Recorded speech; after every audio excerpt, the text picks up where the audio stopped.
Hey, this is Samith Pich, and in this short video, I'm going to show you how a small shift in your vocabulary, literally just changing one little word, can have a massive change in your attitude. See you in the video. Over the past couple of days and weeks, I've really started to focus on my vocabulary, specifically how my vocabulary impacts on my attitude. Words have power. We can obviously use them to impact others. What we don't often realize is that they often impact us. I remember a couple of weeks ago, I was heading out to Perth for a speaking engagement. I was one of the guest speakers at a really cool networking event. One of my friends calls me up and goes, "Hey mate, how you going?" We have a conversation. He says, "Hey, do you want to go and see the new Deadpool movie?" And I'm going, "Oh mate, I'd love to, but I can't, mate. I have to head out into Perth and I have to speak at this speaking engagement." I had this tone of resignation on my voice. Now, the moment I hung up, it hit me. I don't have to speak. I get to speak. And that changed my attitude instantly. I was thinking about all the small business communities who would gladly trade my place so they could speak in front of this crowd. And yet I was being honored to be able to speak there for free. So let's start talking about the small shift from have to get. It's only one word different in essentially the same sentence. The first sentence, "I have to do it," is the language of duty. And hey, I've got no problem with that. I'm all about responsibility.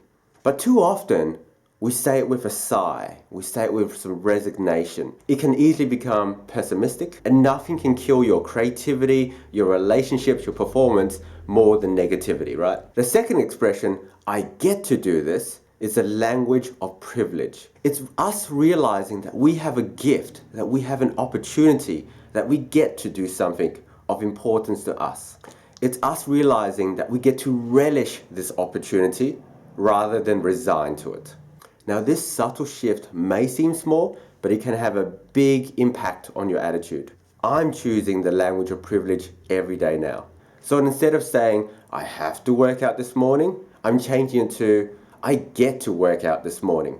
What a privilege it is to be healthy and to have the time to take care of my body. Instead of saying, "I have to write a new blog post," I'm changing to, "I get to write a blog post."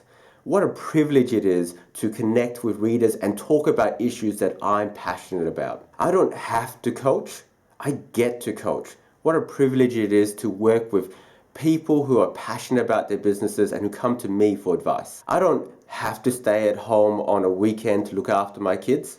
I get to look after my daughters. What a privilege it is to spend some daddy-daughter time and enjoy the world together. I don't have to eat organic food.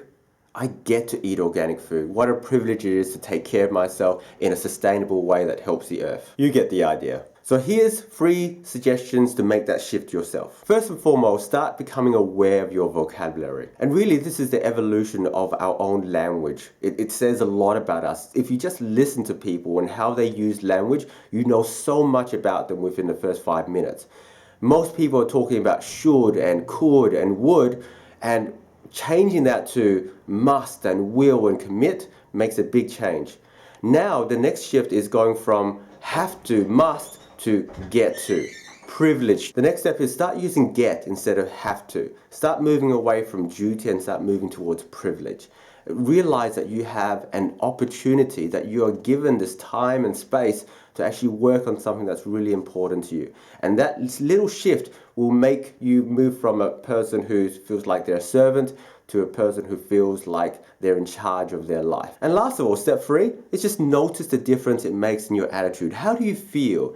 Do you feel better? Do you feel more empowered? Do you feel like you're now using the most of your time and efforts? Really what this comes down to is shifting our mind from dreading and resenting an activity to one of being thankful and being grateful about an activity.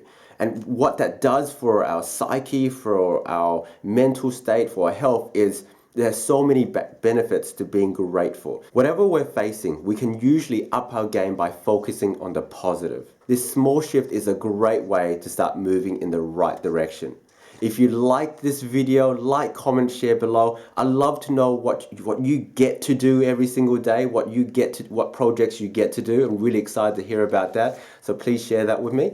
And I'd love to see you in another video. Bye bye.